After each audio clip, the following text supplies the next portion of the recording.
السلام علیکم پیارے بچوں، کیسے ہیں آپ؟ اللہ کرے کہ آپ بچے حریت وفیق سے ہوں۔ پیارے بچوں، کل ہم نے کلاس 4 کی اردو کا سبق پڑھا تھا۔ سبق کا عنوان تھا بڑھے چلو۔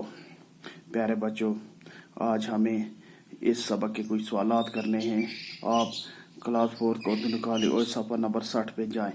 تو پیارے بچوں، آج اس کا سوال نمبر 1 کرنا ہے، تو آپ اپنی کتاب نکالیں اور سے پیج نمبر 60 پہ جائیں۔ سوال نمبر 1 پڑھیے اور سمجھیے۔ کڑوی، دشوار، مشکل، جھجک، خوف، ہچکچاہٹ، لو لگانا، رجوع کرنا، دھیان لگانا، ملول، اداس، غمگین، مضطرب، اضطراب میں، بے قرار، بے چین، زلزلہ، بھونچال۔ تو پیارے بچوں، یہ کچھ الفاظ تھے، ان کے معنی ہیں۔ تو سب سے پہلے ہے کڑوی۔ کڑوی کا مطلب ہوتا ہے مشکل۔ دشوار، دشوار کا۔ تو اس کے بعد ہوتا ہے پھر جھجک۔ جھجک کا مطلب ہے خوف، ہچکچاہٹ، خوف محسوس کرنا، ڈرنا، اسی کو ہچکچاہٹ کا۔ لو لگانا، رجوع کرنا، دھیان لگانا۔ اللہ کی جب ہم بھی کوئی بھی کام کرتے ہیں تو اس کو دھیان کے ساتھ کرنا ہے، اس کے ساتھ لو لگانا ہے۔ ملول، اداس، غمگین۔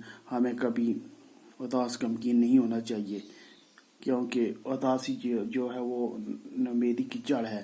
ہمیں جو کام بھی کرنا ہے اس میں اداس نہیں ہونا ہے۔ مضطرب، اضطراب میں، بے قرار، بے چین۔